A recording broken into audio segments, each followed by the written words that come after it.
నమస్తే, welcome to Andhraprabha.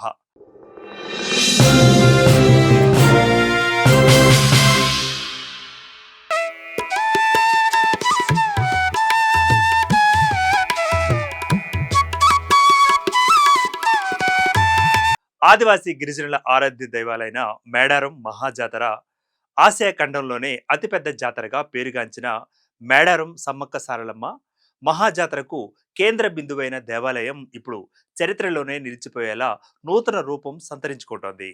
ఏటేటా పెరుగుతున్న భక్తుల సంఖ్యకు అనుగుణంగా సౌకర్యాలను విస్తరించాల్సిన అవసరాన్ని గుర్తించిన తెలంగాణ రాష్ట్ర ప్రభుత్వం సరికొత్త మాస్టర్ ప్లాన్ రూపొందించింది. యుద్ధ ప్రాతిపదికన నిర్మాణ పనులను చేపట్టింది. సెప్టెంబర్ 23న ముఖ్యమంత్రి రేవంత్ రెడ్డి మేడారం పర్యటన సందర్భంగా ఈ మాస్టర్ ప్లాన్ పనులకు శంకుస్థాపన చేశారు. 100 రోజులలో మహాజాతర నాటికి పనులు పూర్తయ్యేలా చర్యలు తీసుకోవాలని అధికారులను ఆయన ఆదేశించారు. ఈ పనులు జనవరి 4న పూర్తి కానున్నాయి. ఇక గద్దెల చుట్టూ తెల్లటి గ్రానైట్తో కోయ సంస్కృతితో కూడిన అద్భుతమైన శిల్పాలు మేడారం మహాజాతరలో ప్రధాన ఆకర్షణగా నిలవనుంది.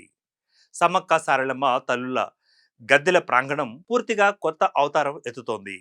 ఇప్పటి వరకు ఒకేసారి సుమారు 3000 మంది భక్తులు మాత్రమే దర్శనం చేసుకునే వీలుండగా, కొత్త ప్రణాళిక ప్రకారం ఈ సామర్థ్యాన్ని మూడింతలుగా పెంచి 10,000 మందికి పైగా భక్తులు ఒకేసారి దర్శించుకునేలా విస్తరణ చేస్తున్నారు. భక్తుల రద్దీకి అనుగుణంగా సమ్మక్క సారలమ్మ, పగిడిద్దరాజు, గోవిందరాజుల గద్దెలను ఒకే వరుస క్రమంలో ఏర్పాటు చేశారు. దీంతో భక్తులు ఒకే మార్గంలో క్యూ లైన్ల ద్వారా వరుసగా అన్ని గద్దెలను దర్శించుకునే అవకాశం కలగనుంది. గతంలో 236 అడుగుల పొడవున్న గద్దెల ప్రాంతాన్ని మరో 180 అడుగులు పెంచి వెడల్పును 132 అడుగుల నుంచి రెండు వైపులా 20 అడుగుల చొప్పున విస్తరించి రాతి ప్రహరీ గోడతో విశాలమైన ప్రాంగణాన్ని నిర్మిస్తున్నారు. సుమారు 500 ఏళ్లలో ఇలాంటి రాతి కట్టడం మరెక్కడా లేదని చెప్పుకునే స్థాయిలో మేడారం ఆలయ నిర్మాణం ప్రపంచ చరిత్రలోనే ఒక మైలురాయిగా నిలవనుంది. సుమారు 4000 టన్నుల తెల్లటి గ్రానైట్ రాయిపై సమ్మక్క సారలమ్మ తల్లుల చరిత్రను ప్రతిబింబించేలా 7000కు పైగా శిల్పాల బొమ్మలతో ఆలయ నిర్మాణం శరవేగంగా కొనసాగుతోంది. ఈ గ్రానైట్ను ఆంధ్రప్రదేశ్ రాష్ట్రం కడప జిల్లా రాయచోటి, ఆళ్లగడ్డ ప్రాంతాల నుంచి తెప్పిస్తున్నారు. పురాతన దేవాలయాలు, కోటలు, రాజప్రాసాదాల్లో వినియోగించిన ప్రత్యేక రకమైన రాయితోనే మేడారం ఆలయ నిర్మాణం జరుగుతుండడం విశేషం. గ్రానైట్పై ఆదివాసీ చిహ్నాలు, గిరిజన సంప్రదాయ బొమ్మలు, నృత్యాలు, వాయిద్యాలు, కొమ్ములు, గంటలు, నాగుపాము, ఎద్దులు, వీటితో పాటుగా ఎడ్లబండ్లు, సూర్యచంద్రుల చిహ్నాలు, సమ్మక్క సారలమ్మల వీరగాథ వంటి శిల్పాలు చెక్కుతూ ఆలయ అందాన్ని రెట్టింపు చేస్తున్నారు. ఇక ఆలయ ప్రాంగణంలో ఇప్పటి వరకు ఉన్న 4 ద్వారాలకు తోడుగా మరో 4 కొత్త ద్వారాలు ఏర్పాటు చేసి మొత్తంగా 8 గేట్లను నిర్మించారు.